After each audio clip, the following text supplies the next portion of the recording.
Welcome, welcome. My name is Kim Addis, and I am the president of Frame of Mind Coaching, and you have just joined the Frame of Mind Coaching podcast. Today, I have with me a co-host, a very good friend of mine, and one of the top coaches at Frame of Mind Coaching. Her name is Chari Schwartz. Chari, welcome. Thank you, Kim. Hello, everybody. So I'm happy to be talking to you today because I have a lot on my mind. There's a lot of stuff going on with clients these days. And, usually I work with clients, I deal with them, I go home, and it's not that I forget about them, but I don't get very consumed, right? Like I know that they're going to get to a better place, and I trust that, and I have a great vision of their progress and their success.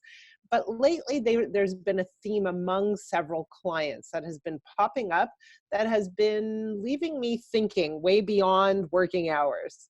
Okay. And I really want to talk to you about that. And Sure. I also want to hear what's going on with your clients, and is there anything that you find is happening on a more regular basis? Sure. So let me take a start. So one of the themes that's been coming up is we teach our clients that there's a big distinction between being happy and being right. Mm-hmm. So, what do we mean by that? We mean that in relationships, when we have the urge, the need, the necessity, the drive to be right, what happens is we create a wedge, we drive a wedge between us and the other person. And so we have to make a decision regularly, whether or not the need to be right supersedes the need for harmony and togetherness, you could say, in a relationship. Right. Unfortunately, people don't seem to understand that concept. So have you ever come across that issue in a coaching situation with any one of your clients? It's a funny one because I'm dealing with that with a couple of my clients right now. So you're right. It's thematic and it's happening over and over again. And the one for me, this current client is really talking about this idea of letting go of control. I need to have control of the situation. And the words that keep coming up is, I need to organize it all. I need to set the stage. And my comments to her are, well, why does it have to be you? Like, what is it about you're doing it that's going to make it right or make it so? And what ends up happening as we dig through her story is we find out she has a lot of beliefs about what other people can do. And she takes on the burden of other people. And so we are spending a lot more time, not just with her, but with other clients, looking at where the locus of control really is. And we know it's with how you think and feel, right? So when you start to dig in and dig around all this stuff, you start to see, well, what is it that you're really holding on to? And this sense of, I just can't let it go because I can't believe it's going to be done right. Ding, ding, ding, ding, ding. Right? So I want to slow you down because there's a lot that you're throwing at us that I think is very, very important. Number one is we tend, especially the highly driven population, we tend to want to control things that are in our environment, whether it's other people, our employees, the competition, right, our clients, how we do marketing, everything, every little piece, right? We have Absolutely. a high need for control. Unfortunately, what we don't seem to remember, or we tend to forget, or we're not even conscious of, is the fact that we really only have control over three things: the way we think, the way we feel, and the way we behave. Right. And in the attempt to control all those other external factors, including other people, what we do is we give up our self-control. We give up our self-control, and our happiness becomes contingent on the outcomes or the behaviors of others. Right. And we bog ourselves down. Right. And in bogging yourself down, you don't get what you want. It becomes the opposite of what you want. Correct. But go ahead. So that's exactly right. So now let's go back to this whole concept of, can other people do it well? Can other people do it right? Maybe, maybe not. Doesn't really matter. It has, in a sense, it has an irrelevance, because when we are really attached to it going right, what we're really doing is saying our happiness, our state of mind, our satisfaction in life is really dependent on the specific outcomes. And when we create that connection, when we make our happiness or our well-being dependent on specific outcomes, what we're doing is we're creating a very volatile way of life. We're creating an attachment that causes for us a great deal of pain. And it's a narrowness too, right? Right. So what happens is you become so attached to the outcome, so attached to that result, and it repeats over and over again.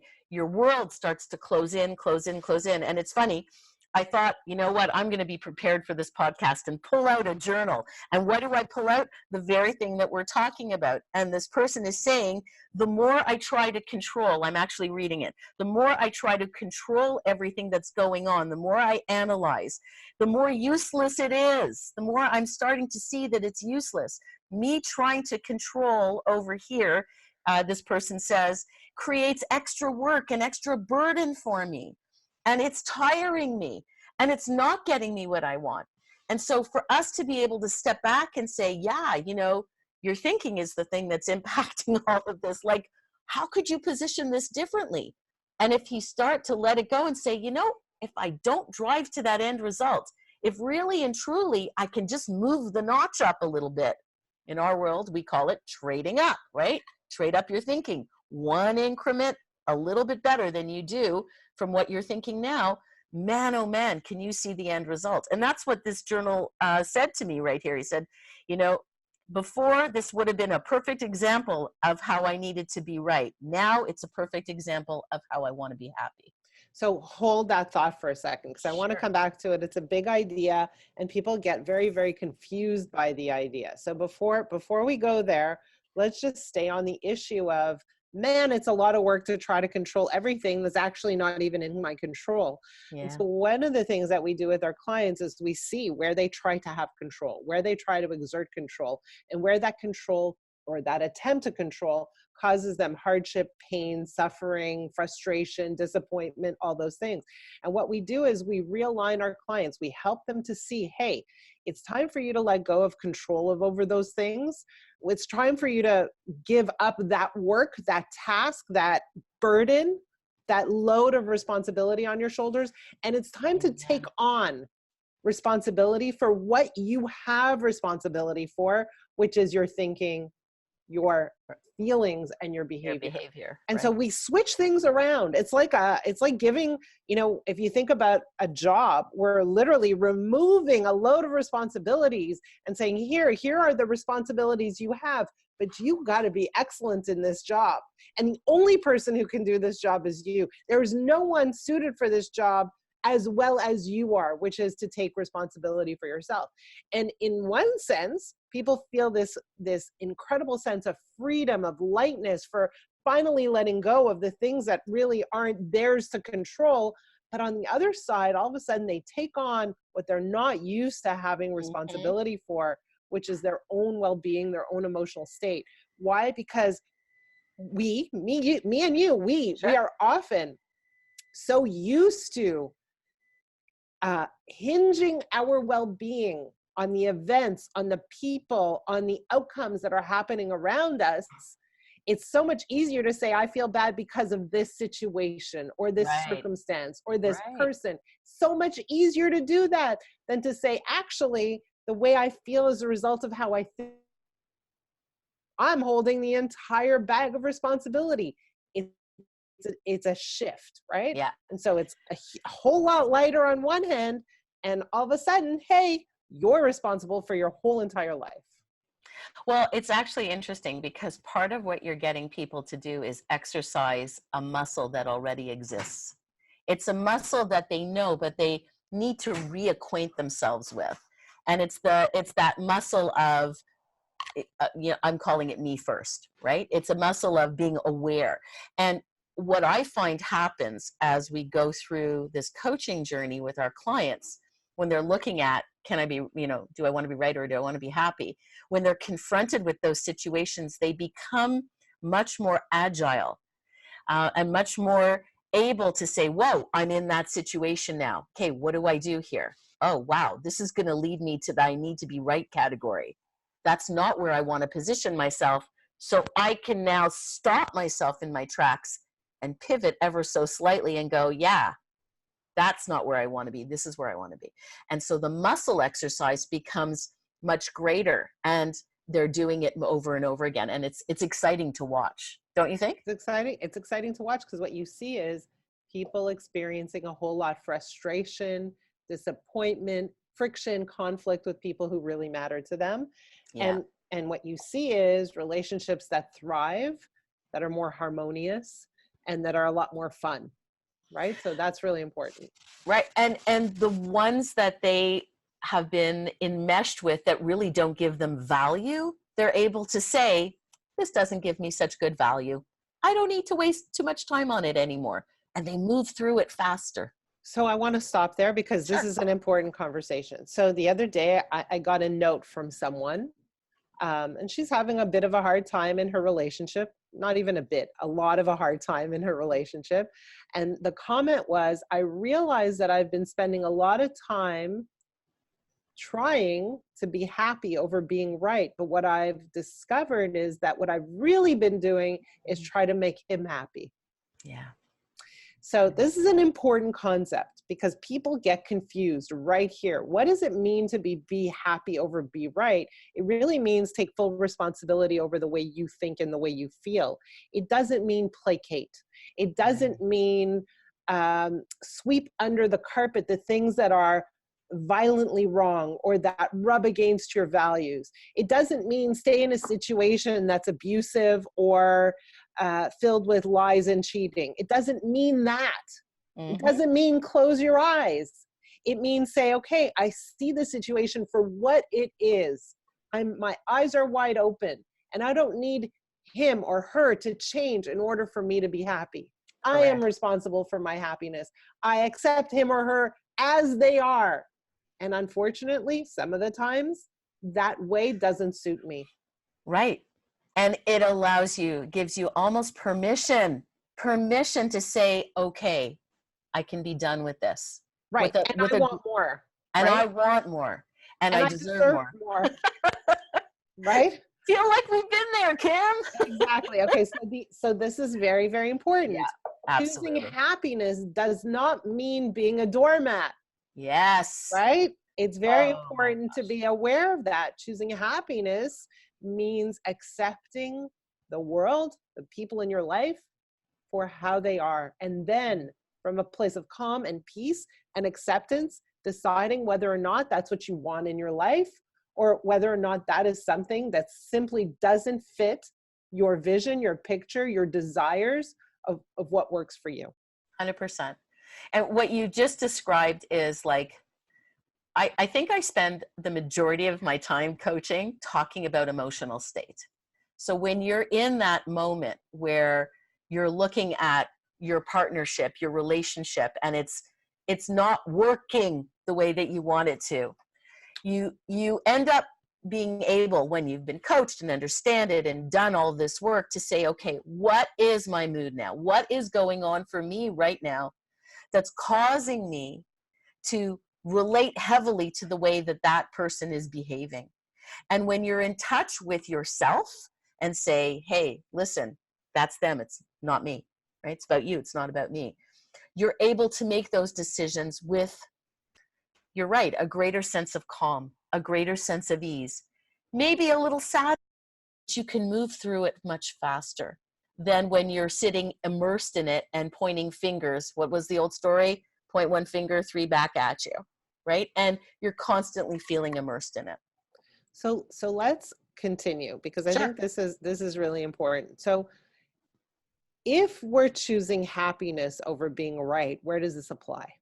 Okay, so let's look at situations where things aren't that clear, things aren't that black and white, things aren't that simple. In other words, usually when we say choosing happiness over being right, we're often talking about the little piddly details of life that tend to annoy us, right? We're talking about the person in our lives who doesn't load the dishwasher right, or who doesn't take the right driving path to get to where we want to go, or the person who, you know, just does annoying things like leave up the toilet seat or whatever it is, right? We're looking at those things that could potentially annoy us. Right. So there are two things that I want to discuss. Number Sure. one is, when we are allowing those things to get under our skin, it's also a reflection of where our focus is. What are we paying attention to? Right. And it's a reflection of the discipline of our thoughts. So when we pay attention to those little things that are bothering us, we're saying those little things, they have control over me. I'm giving them control. Right. And And I volume. am allowing, And volume. and I'm allowing them to determine my good mood or bad mood. Yep. And I often think, hey, are those things worth it? Like, are those things really worth giving up your happiness for? Most of the time they're not. And so this whole idea of when you let these kinds of things get in your way, when you let these kinds of things get under your skin, what we want to do is help our clients become aware of where they're focused and say, where can you be focused instead? So you're focused on what's not going right. What is going right? Right. Right? Like, what's working? And take a good look at all the things that we simply ignore or take for granted. Things like, hey, you know what? When I woke up this morning and I took a shower, the water was hot. I take that for granted. Like, what else in your world are you just taking for granted? And if you start paying attention to that stuff and make that the focus of your attention, all of a sudden, the toilet seat that's lifted doesn't really matter. Right. Right. And you build your volume around all the things that you want to focus on, as opposed to the things that you don't want to focus on. Exactly. Right? You don't want to pay attention to. Right. Yeah, that makes great sense. So let me throw one more complexity at you, because I think this is a bit interesting. So what happens when you're in a relationship with someone, as if it's a business partner or a marriage, where you want seemingly opposite things? Right. Okay. That's so right. For example, you might be in a marriage where you say, I want to have a baby, but my husband does not. Right. You might be in a business partnership where you say, I want this merger. I want to sell the company. My partner does not. Does not. Right. So like seemingly opposite things. And then we get agitated and riled up because we can't seem to envision a happy place for both of us to coexist. Right. Right. And so we go like, so now what do we do? Right. Exactly. Okay, how do you get what you want in a situation where you think you're diametrically, and the word is think, you are diametrically opposed to that person? Exactly. Right. So again, we always want to start from a place of assuming positive intent. Right. Right. We want to assume that the other person in this relationship wants good for them and good for us. 100%. Right. So the second thing we want to do is say, I accept them fully, and this may not be a good fit for me, and that's okay too. But if our deep desire is to be in this relationship, that we, choose the relationship over maybe these other things we want, what we want to do with our clients is say, hold on a minute, you may think that your visions and desires are diametrically opposed, but if we sat you both down and looked at the essence of what you want, the core, the seed, the heart of what you want, you might find that the essence is exactly the same. And if you could build the essence rather than the specificity, is that a word? The specifics of what you want. Right. Right. Then you can get onto the same page and share the same vision. So it's interesting. You use the example of one of the partners wanting a baby and the other one doesn't. And you're using this term essence of. Can you have the experience of? Can you be connected to a child in a different way, shape, or form that allows you to get that feeling, that opportunity to feel fulfilled, without losing a partnership that you might very well still want, right? So it's very cool. It's very. And if we take that example, we might say, so like, what is it that you want by having a child? What do you believe your life will be like without a child? Let's address those two things. By the same token, what do you believe will happen if you have a child? In other words, to this person who doesn't want a child. And what do you think your life will be like without? And what's the essence of what you want with and without a child? What's the essence of what you want? And does having a child, like, what role does that play? So let's address the beliefs and let's address the desire, and let's help you get to that essence. Essence is so fantastic. That's something that you sort of shed light on for me a few years ago. And, you know, it's not just as a coach, as a person, I often find myself in that position, or have found myself in that position where I really see myself opposed. Okay. I had a work situation last year where I thought myself directly opposed to the person that I was working with. And when I sat myself down and said, what is the essence I want out of this relationship? It created so much more ease that A, I was able to see it through. B, I actually have a kind, warm, welcoming relationship with that person because I was able to get past all those other feelings that really led me to, do I need to be right or do I need to be happy? Right? Right. Back there, here we are again. Yeah. So essence is it's a very important part of life when you don't think you have any capacity to get what you want, right? And that it's just not possible. So very often when I do workshops for entrepreneurs, executives, leaders, when I give out a worksheet, and one of the questions on the worksheet is, what is it that you really, really want? And I just I explain why there are two reallys, because it's not what you think you want. It's not what people want for you. It's not what you think you should want, right? It's what your heart truly desires. In other words, what is the essence of what you want? Love what is it. the essence? Yeah. And very often people are stopped in their tracks because A, a lot of people never even think about what it is that they want. And B, a lot of people think about what they want on a very surface level. They think about the material things. They want the promotion. They want the business. They want revenue. They want the car. They want the house. They want the things. But then when they stop and think, what is actually the essence of what I want?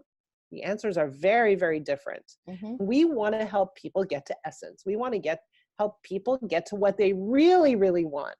Right? Not just what society wants for you, not what is expected of you, not what your colleagues have, not what your parents want for you even. You may be 45 and you still have an idea of what your parents want for you, right? And that may be a driver. But what is it that you truly deeply want? And let's go for that. It's interesting because I've seen you ask that question before. And I think where people struggle is when you say to them, blank slate, think broad, think boldly. But we don't often feel we have permission to think in that way for the very reasons that you've said. And so when we get to that question, it's almost like an ideal state, right? Think without having anything marred. People get really stuck. I don't know what to think.